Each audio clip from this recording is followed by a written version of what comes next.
fan favorites for a Poconos summer, plus celebrating Pride Month with two of our Pocono mayors, and how to experience the Big Lake by boat and the trails by e-bike.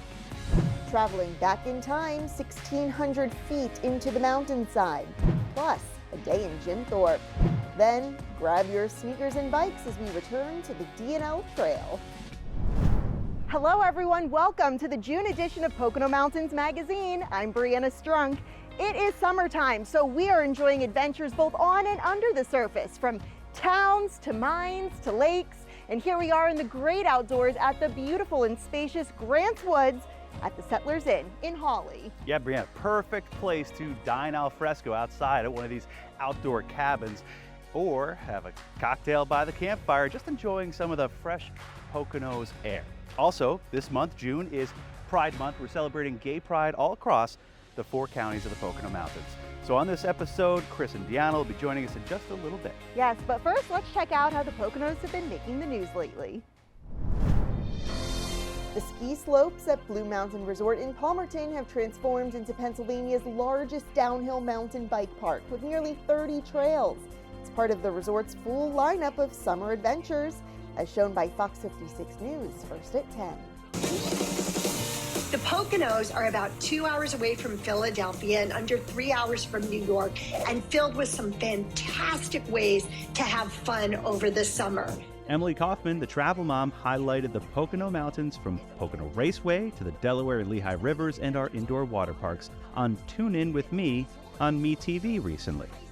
I like seeing guests in the morning. They're happy, I'm happy. WNEP TV joined housekeepers at Skytop Lodge to learn the job. With 192 guest rooms, Skytop is always looking for more good help. Check PoconoMountains.com/jobs for more great hospitality jobs. Summer in the Poconos simply cannot be beat. And this year, the calendar is jam-packed with events for the entire family. NBC 10 Philadelphia highlighted all the fun our region has to offer this time of year, including music, multicultural festivals, county fairs, and the big NASCAR race weekend. More on all the summer fun in store coming up right now. Hey, it's Jim Hamill, and summer is back here all across the Pocono Mountains, including in July. NASCAR returns to the Tricky Triangle here in Long Pond. Sure to be a great weekend, but so many other things to see and do, including Camel Beach's 25th anniversary, as well as big day outs planned on the river and along the river in the Jim Thorpe area. So let me tell you, these stands at the Tricky Triangle are going to be packed. NASCAR race weekend, July 21st through the 23rd, including for the Explore the Pocono Mountains 225.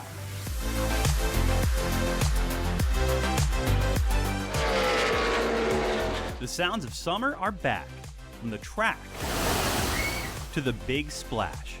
Water parks, outdoor adventure, and some time on the farm are just a few faves for the season. Camel Beach is celebrating a quarter century of wet and wild fun. We're looking forward to some really big celebrations, some live music, some free promo giveaways throughout the summer, big fireworks on the 4th of July, and it's really memorializing 25 years of being here in the Poconos as the largest outdoor water park in Pennsylvania. Camelback has mountain adventures and an indoor water park too.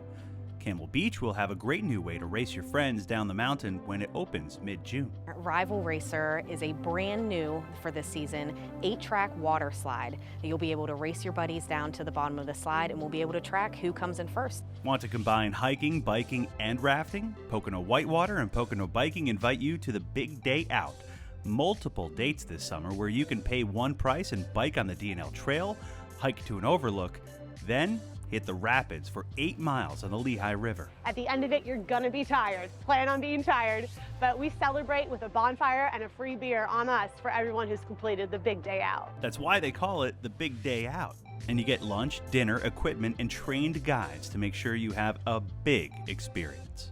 You leave the cars behind. You leave all those other people behind. It's just you and the trail and the river. There's nothing like it. Speaking of nothing like it, NASCAR at Pocono Raceway, July 21st through the 23rd. Sure to get your heart pounding and so much to see and do for families. It's the 75th anniversary of NASCAR. It's the 50th anniversary of NASCAR here at Pocono Raceway. So 50 years of time, right? I mean, there's families that have been coming here for generations, and not just our fans. I mean, we're talking about some of the drivers. Right next door to the track is Pocono Organics, one of the largest regenerative organic farms anywhere, starting up opportunities to pick your own organic strawberries, flowers, and more. We're all about educating the community with hands-on experiences here at Pocono Organics, from classes to clean food, dirty hands, educational opportunities for the kids. Back at the track, new this season, a revamped paddock in Victory Lane, making the fan experience just that much better. It's going to make it more fan-friendly. We're putting fans up on a platform. They're going to be able to look pit road, overlook the front stretch. Victory Lane is going to be more accessible for more people, so if your driver's that one that wins the trophy, you're going to be closer to them, part of the action. Explore the Pocono Mountains this summer. Head to PoconoMountains.com/events to get all you need to plan a memorable summer experience. Jim Hamill reporting for the Pocono Television Network. Stay tuned and I'll show you how to live your best lake life this summer. Still to come on Pocono Mountains Magazine, June is Pride Month. So we'll introduce you to two mayors of small towns here in the Poconos from the gay community, and they have a great deal of pride for the communities which they serve. This edition of Pocono Mountains Magazine is presented by St. Luke's Monroe Campus and East Stroudsburg University.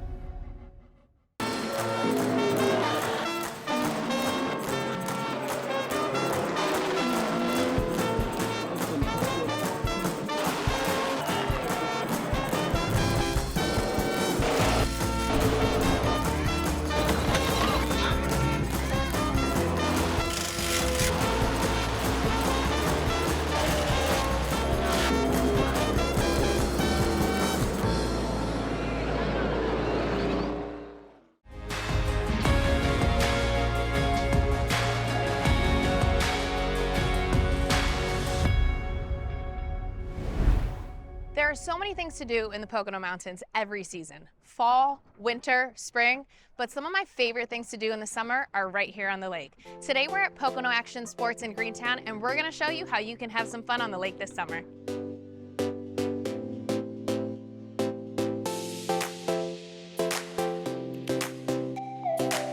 So I'm here with Sam, Pocono Action Sports rental manager. So Sam, tell me a little bit about what you guys have to offer for everyone. Sure, we have a ton of stuff to offer. We have pontoon boats, runabout boats, and fishing boats, as well as kayaks and paddle boards. Oh, fun. Okay, and if someone's never rented a paddle board or kayak or a boat, like how does that work with you guys? So it's very easy to rent with us. You can either rent online through our website, or we do have over-the-phone bookings as well. We do take walk-ins, but I always recommend for people to book ahead of time, just because it does fill up quickly over the summer. Busy season. Yep, exactly. And then you guys will kind of help them go through the whole process if they've never done it before, safety-wise. Yes, definitely. So safety is our #1 priority here at Pocono Action Sports. We take it very seriously. We follow all Coast Guard and Fish and Boat Commission requirements for safety as well. If they've never driven a boat before, what we do is we recommend getting a boater's license. It is Pennsylvania state law that people need to have a boater's license if they're born after January 1st, 1982. It's a quick, easy 4-hour course online, or they have in-person classes as well. If they show up that day and don't have a boater's license but need one, we do have a temporary licensing course as well that we go through. It does cover everything you need to know about boating. We do take about 20 minutes to go over everything on the boat with the renter, making sure they feel comfortable driving. We go over everything that they need to know for towing, tubing, swimming safety, life jacket safety, all of that we've got it covered. Okay. And then for the paddleboarding and kayaking, you guys kind of help them through that too? Safety information and stuff like that. There is also some paddleboard and kayak safety that the state requires, so we do go over all that as well. And for people kayaking or paddleboard, do you need to come with someone else? Can you come solo? Yeah, so you can definitely come solo. You can come with other people. We have enough to accommodate a group of 10, whether that's kayaks and paddle boards, splitting them up between the two. And for boats, how many people are allowed on each boat? So our fishing boat is a max of 6 people just due to its size. Our runabouts are also 6 people. Our pontoons range from 8 people to about 14. So all this sounds like so much fun. Should we get out there? Yes. Okay, let's go try it. Awesome.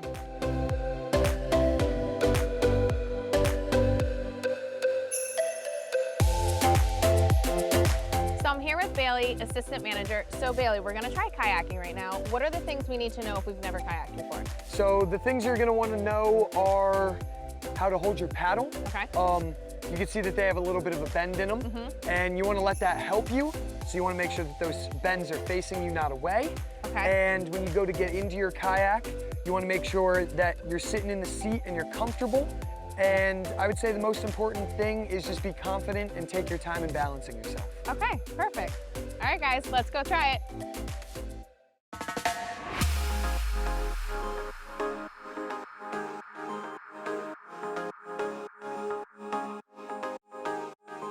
now we're gonna try paddleboarding. Is there anything I need to know before I get on the board? I would say the best thing to know before you get on the board is that you need to be confident to balance, and to be confident you need to be comfortable. So make sure that you adjust the height of your paddle. You can flick it open and adjust it. Normally, if you were putting it on the ground in front of you and you put it right to your forehead, you could snap it back in, and that's just about a good height. Okay. And we can just hop right on. All right, let's go.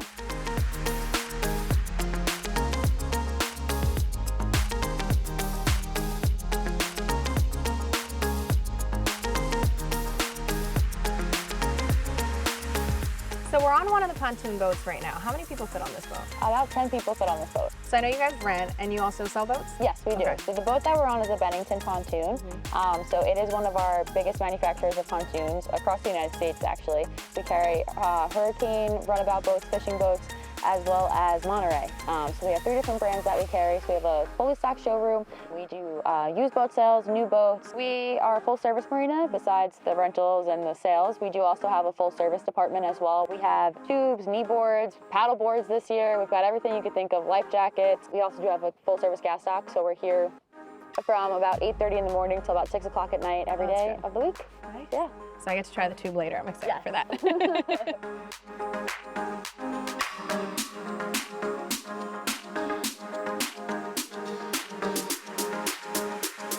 I had such a blast today with the team from Pocono Action Sports. We tried all the water activities they have to offer, and let me tell you, you're gonna wanna come check them out this summer.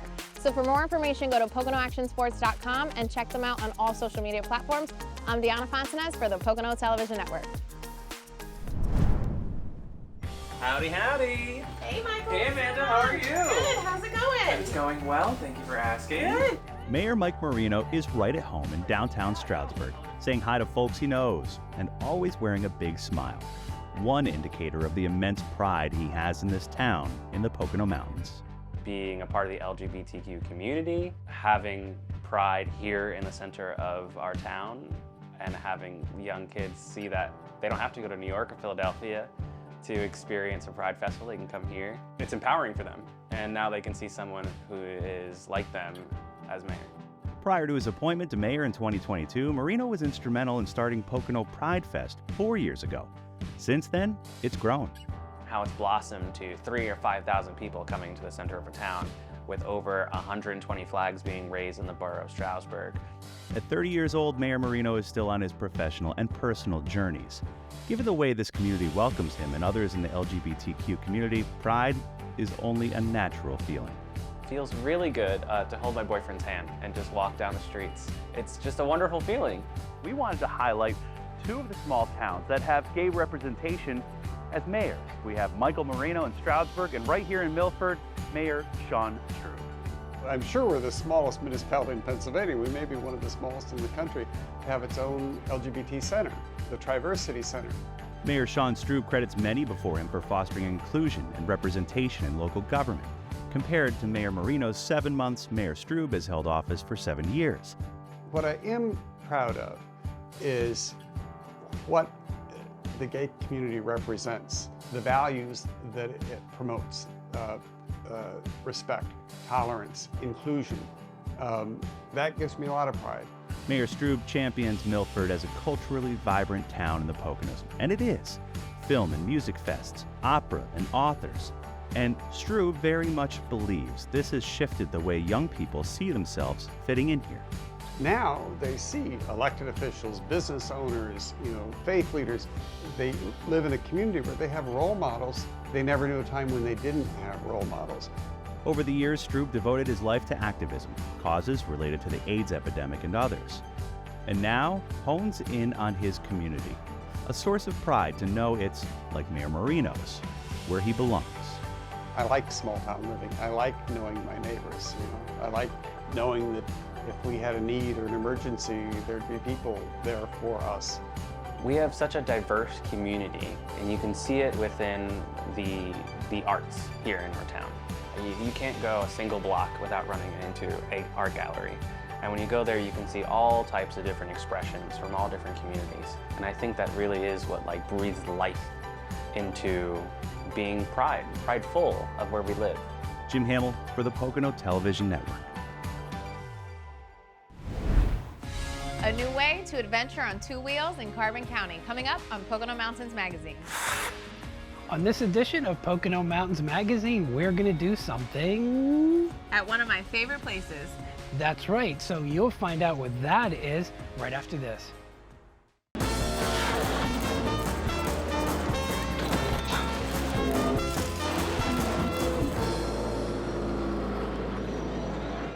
For a warm welcome and refreshing wine, Three Hammers Winery really delivers. The hops at 2nd District Brew Farm are grown right here. Bright Path Brewing is a small town craft brewery with a big flavor. Your trail awaits you. Make it whatever you want. Wineries, breweries, or distilleries. I've always wanted to craft a trail. Of course you do. Visit PoconoBeverageTrail.com.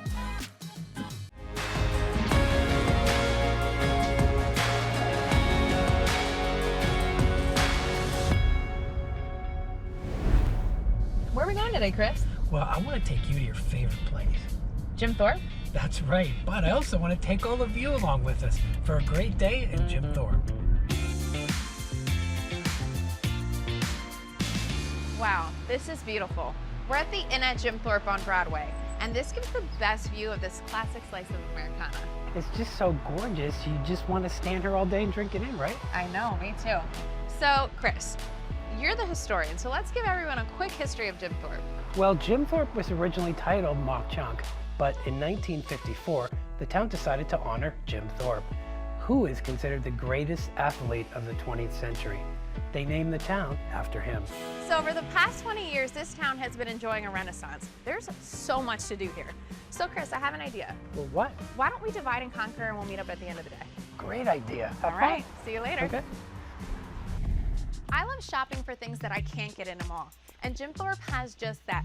Boutiques like this one, Trend and Source. This store sells unique items from local artists and fair trade organizations. Everything from home goods to stylish jewelry and pottery. You won't walk out of here empty-handed. This is the world's biggest train set, and it's run by the Reading Blue Mountain and Northern, and we're going to take a look at it. This train takes you on a scenic 70-minute round-trip tour of the Lehigh River and the beautiful countryside. Plus, you can bring your own bike or rent one in Jim Thorpe and get off at the end of the trail and ride back to town on an easy slope trail. It's great fun for the whole family, and a new route has been added, so check it out. Jim Thorpe is rich in historic buildings that are now transformed into trendy businesses like this one, the Marion Hose Bar. This historic firehouse has been renovated into a bar that serves one-of-a-kind drinks and classic fare. Jim Thorpe is so rich in history, so much so that an 1870s period film was shot right here, the Molly Maguires. We're in the old jail. Built in 1871, it became infamous, relating to the social issues during that time. A group of coal miners called the Molly Maguires revolted against the coal companies. They were arrested and tried for their violent confrontations. 4 of the group were hanged here at this jail. But one of the most intriguing artifacts cannot be easily explained, and it's right here in this cell. A Molly claimed his innocence and put his hand on this cell wall. He said as long as he was innocent, his handprint would remain here. Well, you can come here and see it for yourself. The handprint is still on the wall. So after shopping and touring the town, I'm getting really hungry. Let's go meet Chris for some food. Hey, how was your day? Amazing. So we just showed you some of the things you can do in Jim Thorpe. And there's so much more. Whitewater rafting for the entire family, Mauch Chunk Lake Park is a beautiful place to relax. The number 9 mine takes you into a real coal mine to experience what it was like for miners digging out anthracite. Or the Asa Packer Mansion, especially if you love history like I do. Plus, we have lots of local breweries and distilleries that make top-notch beverages. And here at the Inn at Jim Thorpe, they have an incredible menu. Chris, did you know that this is one of the most haunted hotels in Pennsylvania? You mean like the jail? That's for another day. Let's just order. Okay. There are virtually hundreds of these neat nooks and crannies to explore all over the Pocono Mountains. If you want more information, go to PoconoMountains.com. And as always, thanks for watching PTN. We'll see you soon for another day adventure. Now let's see. What do I like I like the beef stew. Hey guys, Deanna Fontanez here from the Pocono Television Network. Today I'm at the Hufford Mill in Weissport, where you can get great food, a good cup of coffee. But today, I'm here for a little different adventure. I'm here to check out Bronson e-bikes. So let's go inside and see what they have for us.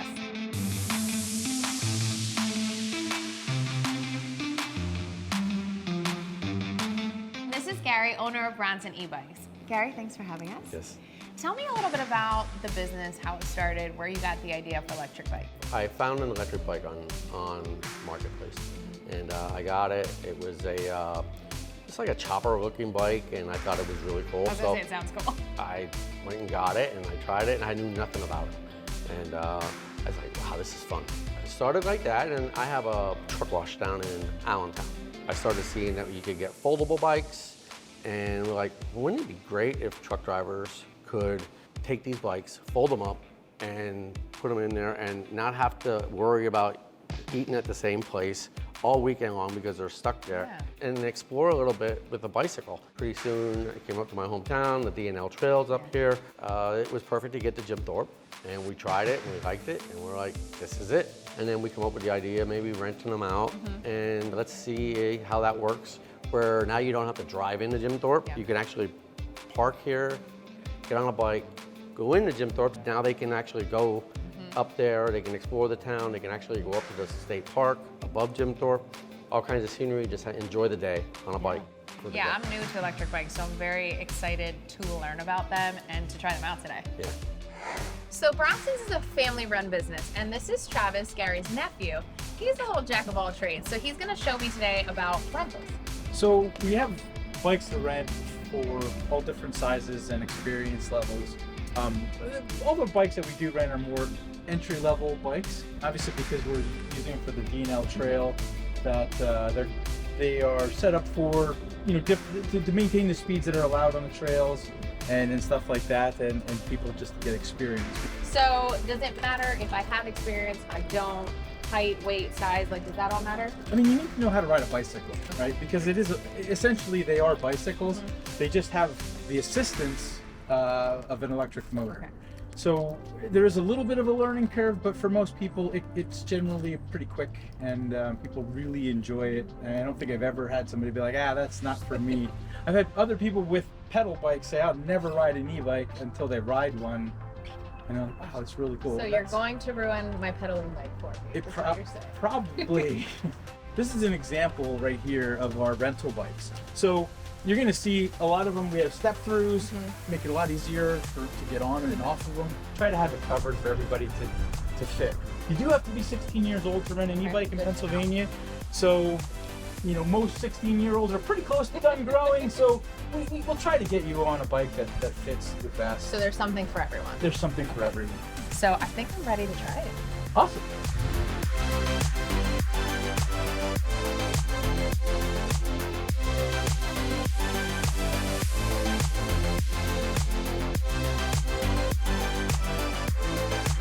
Here we go.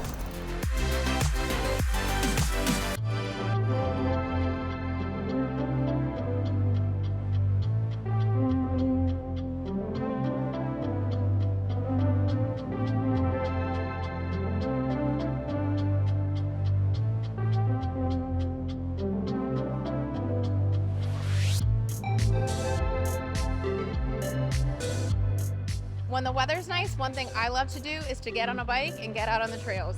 Enjoy nature, the sun, breathe in the fresh air.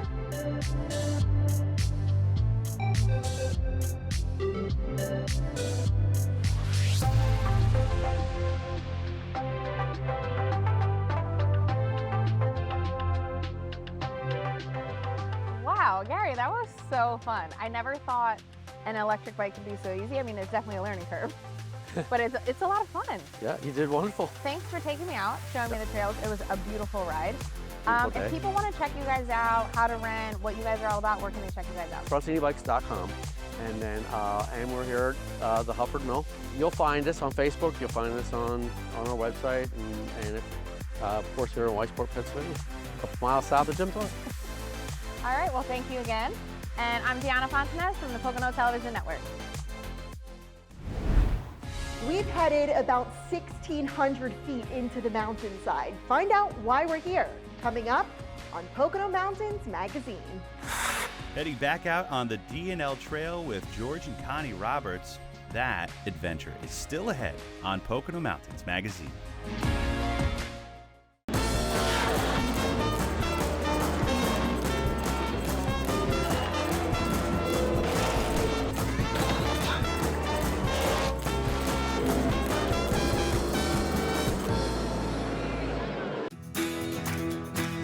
Agritourism is alive in the Poconos. Be sure to check out the Honey and Blueberry Festival for weekends full of honey tasting, blueberry picking, and beekeeping.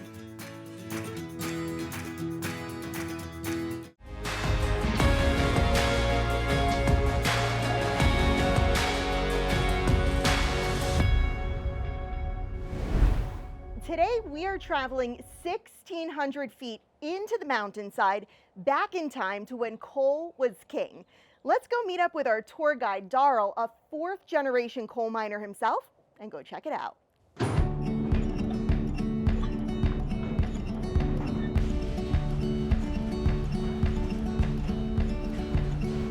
And this tunnel here was started in 1900. This is a staging area for the cars. Welcome to the number 9 coal mine and museum in Lansford, the country's oldest coal mine open for tours and the world's longest continuously operated deep anthracite coal mine.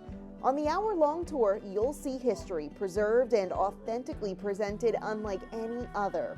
Check out the original mine shaft, narrow muleways, these steep steps coal miners climbed to reach vertical veins, plus the underground hospital where they were treated. It's not a hospital in the proper sense, simply a concrete room that was there as a first aid station for men who would be injured or perhaps killed in the line of work. Number 9 operated from 1855 to 1972. Then the mine was abandoned for 20 years until a nonprofit called Panther Creek Valley Foundation took over in 1992. Artifacts left inside the mine are now on display, seen by visitors from 38 countries and counting. It took 7 years to get it safe enough for the first tours in May of 2002, and we've been going ever since. Our tour guide, Darrell, is fueled by the opportunity to share his heritage and educate others about the industry he, his father, grandfather, and great-grandfather dedicated their lives to. The conditions took hard work, grit, and lives. At least 67 workers died in this mine alone, the youngest just 15 years old. But for many, the risk was worth the reward. This was the main fuel of the Industrial Revolution in the late 19th and early 20th centuries. This is the fuel that powered the cities of Philadelphia, New York, Boston, drove steam engines that were used in the factories in these major locations, and provided stable employment for the men coming over from the old country to settle here in the United States. They ultimately landed in Lansford and other coal towns around northeastern Pennsylvania, home to the country's largest known anthracite deposits.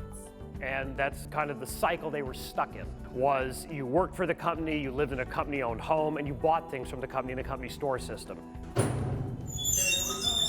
Once it was time to venture back to daylight, Darrell decided to put me to work. From the mine to the museum. Thousands of artifacts, including workers' personal items, are housed inside the former wash shanty, which served as a locker room for the coal miners. Notice these baskets lining the museum ceiling, which dried wet clothes overnight. Mines were required to provide wash facilities for the men. In our case here, this building was built in 1912. It was built to service 500 men. So you'd have a day shift and a night shift, obviously not 500 here at once. Although the coal mining industry still exists, now mostly for global steel production, current conditions are much safer. Yet visitors appreciate this deep dive back in time. We were looking for something very interesting for our grandson and his wife to do while they're visiting from Illinois. And so we had quite a list of things to do, and today was the time to come to see the number 9 coal mine. We took the ride on the train as well in Jim Thorpe, and we enjoyed that as well. The number 9 coal mine and museum is open seasonally from April through the end of November. Be sure to wear closed-toed shoes and bring a light jacket because the mine is about 50 degrees year-round. It's also a great place to cool off in the summertime. With the Pocono Television Network, I'm Brianna Strunk. Coming up, grab your sneakers and bikes as we head back to the D&L Trail for part 2 of the 3-part series with George and Connie Roberts. The team that we have put together of sport performance coaches and athletic trainers is why parents should choose St. Luke's University Health Network for their sport performance needs. St. Luke's and our coaches are going to provide the safest and most comprehensive training environment that a student athlete would want. And I don't think there's anything in this area that can rival it.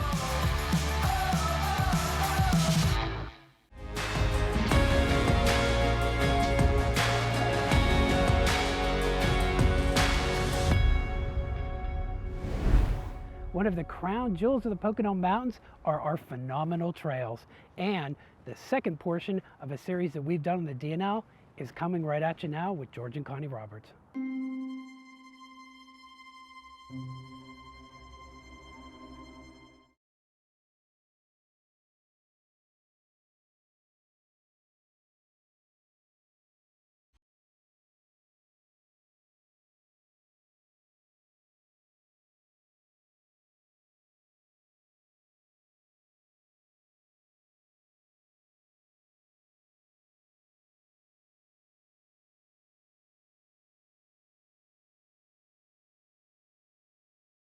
The same mine-to-market route that anthracite coal once took via the Lehigh and Delaware Canals and the Lehigh Valley Railroad now welcomes walkers, bicyclists, runners, and other outdoor enthusiasts.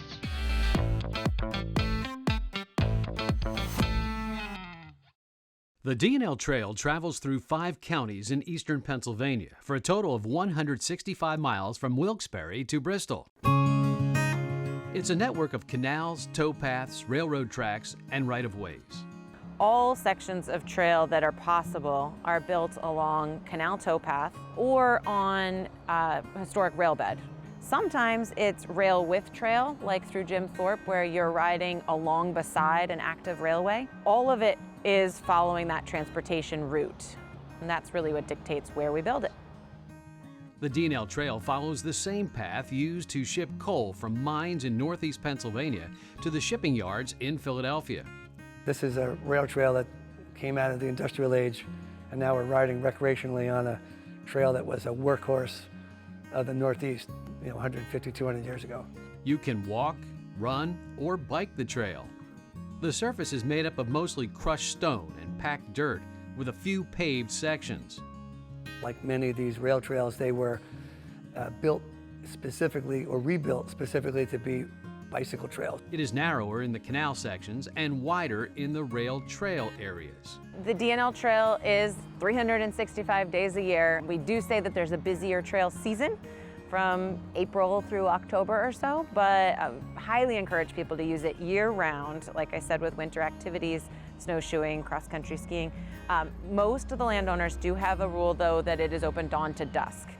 I like it all times of the year. Actually, I've been here in the winter when it was 20 below and there wasn't anybody here. So, I don't know, I just enjoy it for all seasons. It's a good place for all seasons. During the summer, it can get very busy, but once the kids get back to school, I'm retired, so it's a great time to get out and ride. We meet up with other families we know, with my daughter's friends and their families, and we go for a walk about once a week when the weather's nice.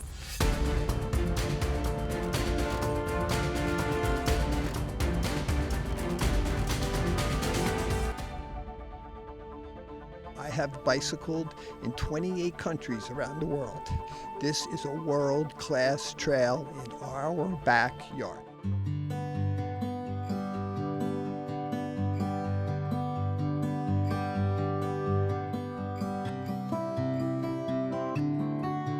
As we continue our look at the 37-mile section of the D&L Trail that runs through the Pocono Mountains of Pennsylvania, this video will focus on traveling from Jim Thorpe south to the Lehigh Gap. It's an ideal place to get out in the world of nature here.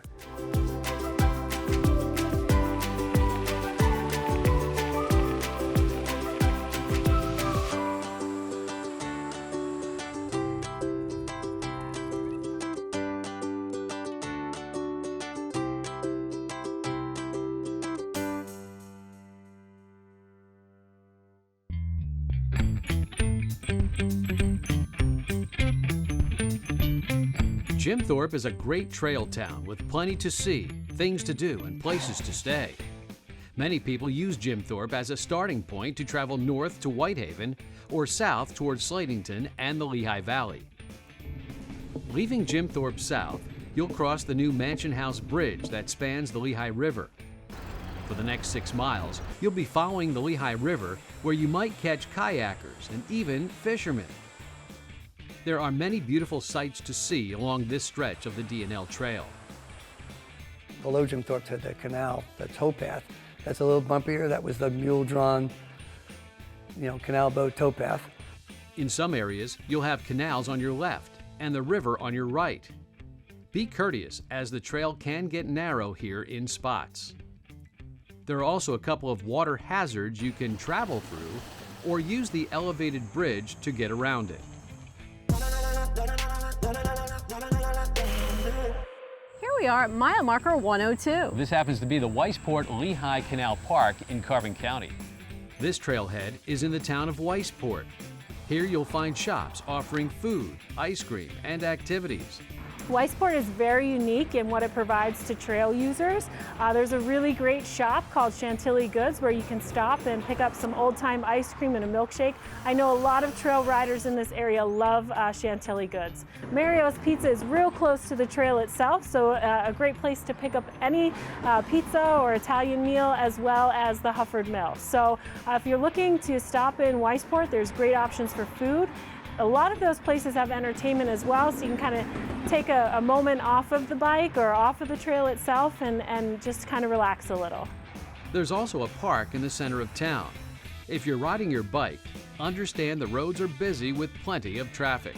You definitely want to be a pretty avid road cyclist, just to make sure you know the rules of the road and you're kind of keeping your eyes out for cars. And while you're there, check out the Perryville Spur. It's located across the street from the trailhead. Go through a gravel parking lot toward a yellow gate. This is a 2-mile dirt towpath with views of the canal. However, you cannot easily access the town of Perryville from this spur.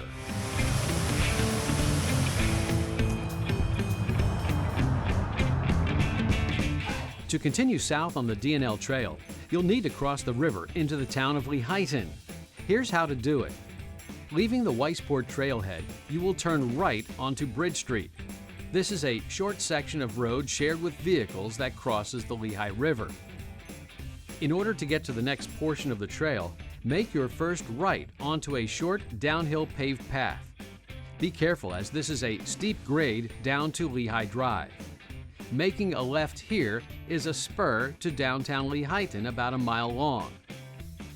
On the way, you'll pass an outdoor adventure center before you come to a T in the road.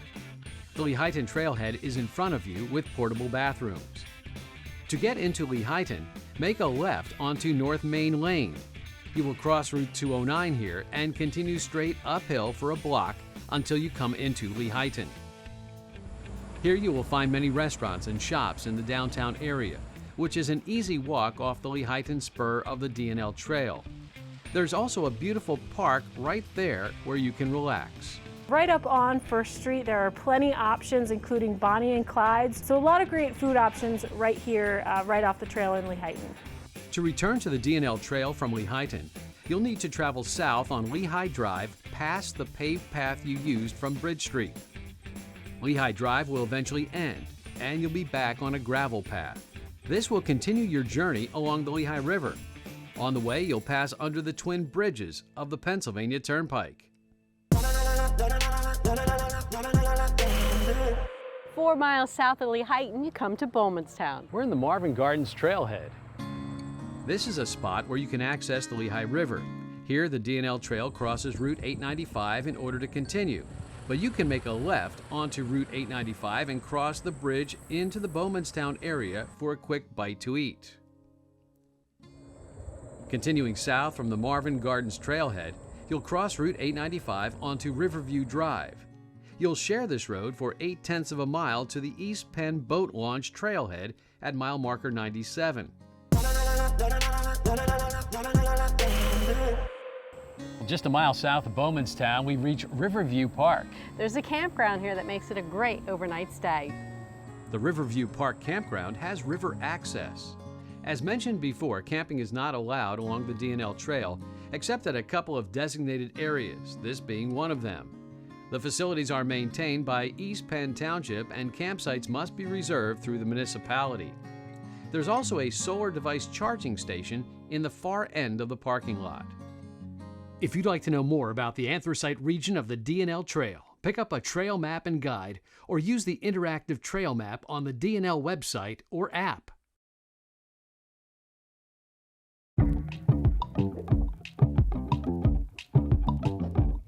The D&L Trail Friendly Business Program really is a way for the community to come together and promote the businesses while welcoming trail users into those businesses. The towns along the D&L Trail understand the benefits of having the trail and catering to those who use it. We have looked at how trail users impact the economy in and around where a trail like the D&L is located, and it's only good things happening for the communities around them. There are trail-friendly businesses in each town that welcome hikers and bikers. The trail users not only need food and drinks, places to stop while they are utilizing the trail. A lot of times they're looking for rest areas. Maybe they're going to stay overnight, so an Airbnb or a hotel is always convenient. But they're going to stock up on the things that they have with them, such as water, Gatorade, some nature bars, things like that. Towns such as Jim Thorpe, Lehighton, and Weisport offer lodging, food, bicycle repair, medical help, and more. We know that these trail riders, while they're using the trails, are important, but also they're exploring new places. And they're going to come back and they're going to bring their families back. If you're spending the day on the trail, you might be a little dirty, you might be a little sweaty. You know that you're welcome inside that business, whether it's the candy shop, the restaurant, or again, a place to fill up your water bottle.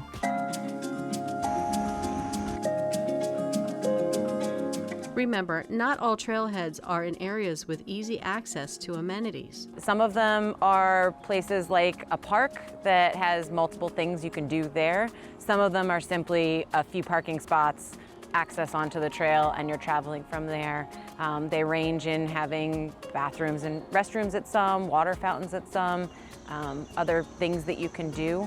But trailhead is generally meaning that it's an access point, somewhere you can go park and get on and off the trail. Consult guidebooks and maps for more details. Those using the D&L Trail are asked to keep it clean. It's a take your trash with you, find a trash can at a trailhead, so pick up the litter. Along the trail, there are great opportunities for you to grab a trash bag, pick up after your dog, and throw it in the garbage. Carry your trash to trailheads where there are trash receptacles.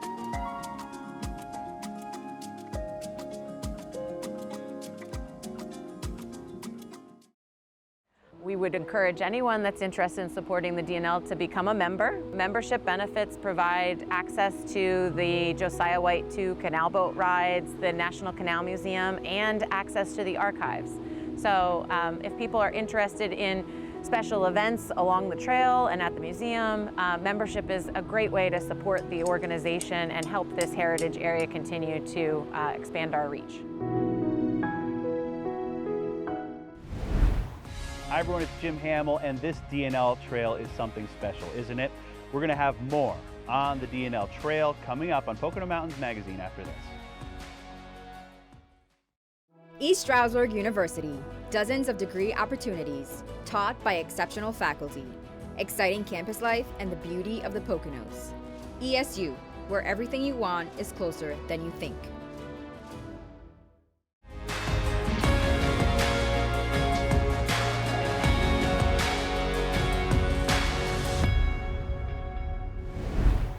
Welcome back to Pocono Mountains Magazine. Now let's head back to the D&L Trail with George and Connie Roberts as they continue their journey.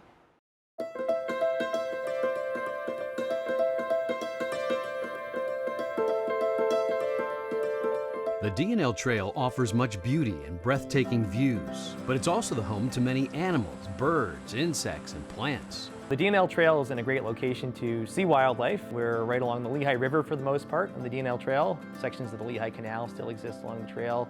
Runs alongside the Kittatinny Ridge, which is an important migration route for birds and other wildlife. So good chance you'll see some really interesting things at various parts along the trail. Pretty much the only wildlife that you'll usually see crossing the trail is reptiles like turtles and snakes. That's what we usually see around here.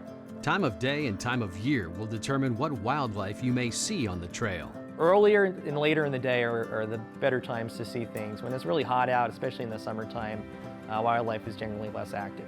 Spring is a great time to see reptiles and amphibians, birds. Porcupines we see pretty much year-round.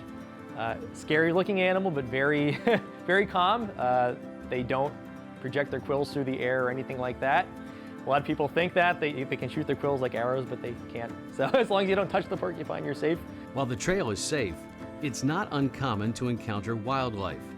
Experts advise you to leave animals alone and keep your distance. If you see wildlife, look at it from a distance, but leave it alone. Most animals at least try to defend themselves. In some cases that means they will bite back, in the case of snakes, for example. Bears will usually stay away from humans. However, you may cross paths with them if they don't hear you. If you see bears, they're gonna leave you alone more likely than not, unless you cornered a cub or something like that, which is a pretty rare situation. They're usually going to go away from you. You'll rarely be in a situation where you'll be threatened by a bear. If it does happen, just don't make eye contact, back away slowly, and things should be okay. Snakes are another possibility, but rare unless you walk off the trail. There are 2 varieties that can be dangerous. We only have 2 venomous species in this area here, one of which you're more likely to see on the D&L trail, which is the copperhead. Even rattlesnakes, copperheads, they don't go out of their way to attack a person. They're just defending themselves if they feel threatened. Again, as with other wildlife, just don't touch the wildlife and the snakes will leave you alone. The biggest wildlife problem on the D&L trail is ticks.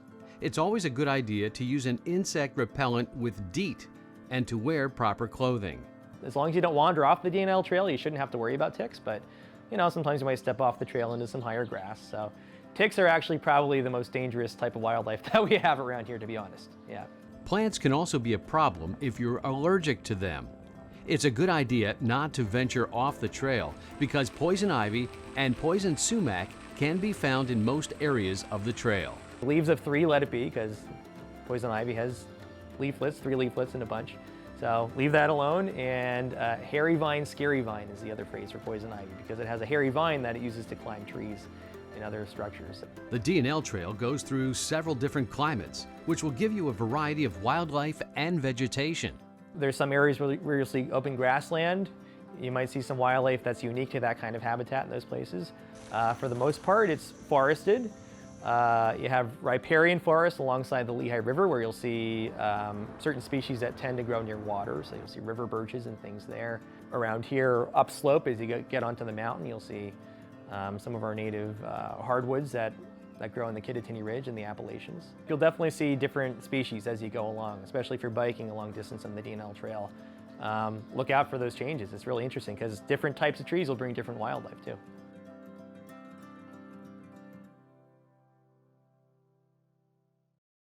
I think it's great for folks to understand that the D&L Trail is really the spine of the National Heritage Corridor. The D&L National Heritage Corridor is one of 55 heritage areas in the country.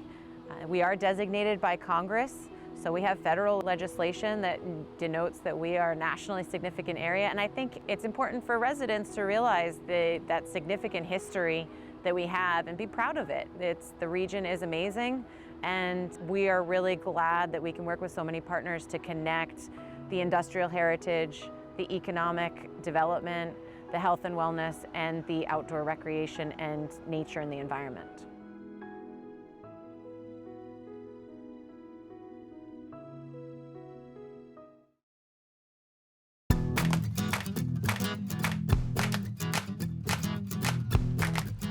The D&L Trail is a multi-use trail designed for hikers, walkers, bikers, runners, and in some sections, horses and snowmobiles. While walking or jogging on the D&L Trail is the easiest way to use it, you can take in more of what the trail has to offer by seeing it from a bicycle. No matter what day of the week you walk, it's wonderful, and there's always someone or something new that you see. Oh, it's scenic. It's a nice ride. It's level in a lot of places. It's got a lot of history. I love looking at the historical markers that they have here. You can cover a lot of miles and see things you wouldn't be able to walk to in under an hour.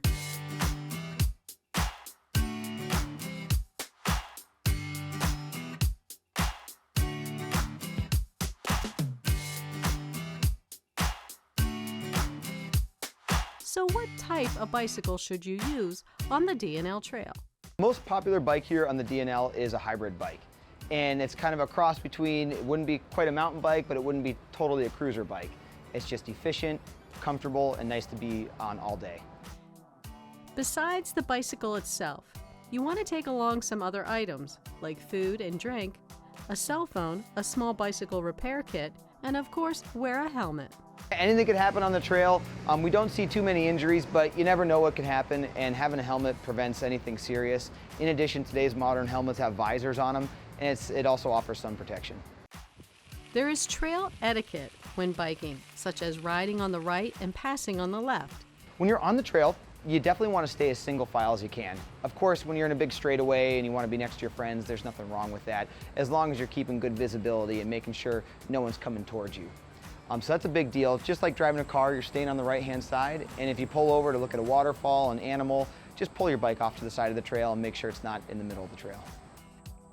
You should also use verbal signs as you get into areas with more bikes. If you're encountering other riders, whether they're in front of you and you're riding behind them or they're coming at you, if you're riding up towards a rider, you say biker back. It lets them know that you're behind them and that you're going to pass them.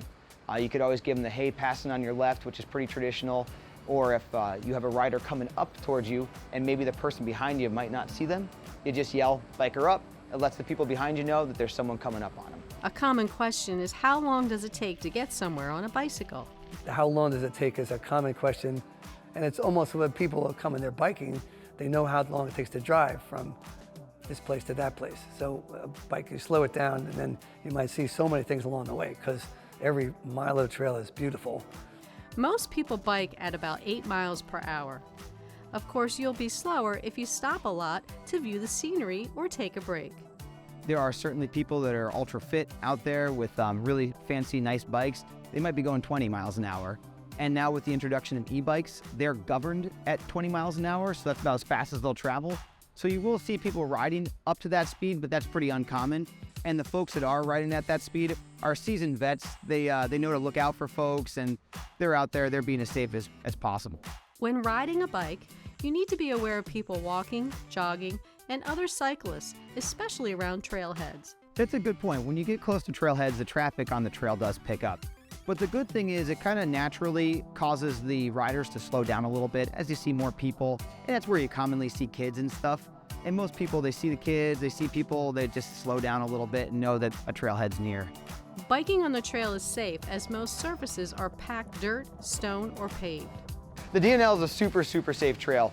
We run thousands of people down it a year, and anywhere from little kids running 25 miles to adults that maybe haven't been out riding in 25 years and just wanted to have a nice day. You can get tips from cycle shops on which areas to bike depending on what you want to see or experience. We go through a safety talk with them about trail etiquette and passing and how to safely travel on the trail. We also go over what to expect on the trail while you're out there, whether that's to see waterfalls, animals, what to do in that situation, and kind of what direction's best to travel. When people come to us with an open mind, what should I do today? I've never ridden a bike before. Then we'll send them on the easier surface because there's no car crossings. So we ask a lot of questions of people when they come in and try to help them decide where to go. That's the best experience for them. Remember to follow these general guidelines when biking on the D&L Trail. Be friendly. A smile, wave, or hello can go a long way. Be courteous. Respect other trail users regardless of their mode, speed, or level of skill. Be predictable. Travel in a consistent and predictable manner. Be careful. Be in control and paying attention, especially at pinch points or intersections. Give an audible warning before passing. Ring a bell or say on your left. Try not to startle. Sometimes areas on the D&L Trail need to be worked on, so detours may be in place. The D&L provides some suggestions on detours when we can. If someone's calling and asking me where can I take my kids with a stroller and a Strider bike and trying to learn, I would never want to suggest these on-road detours. So we can work with people on an individual basis to help them figure out the best route for their abilities and their interests. You can find out more about detours on the trail by visiting delawareandlehigh.org/map.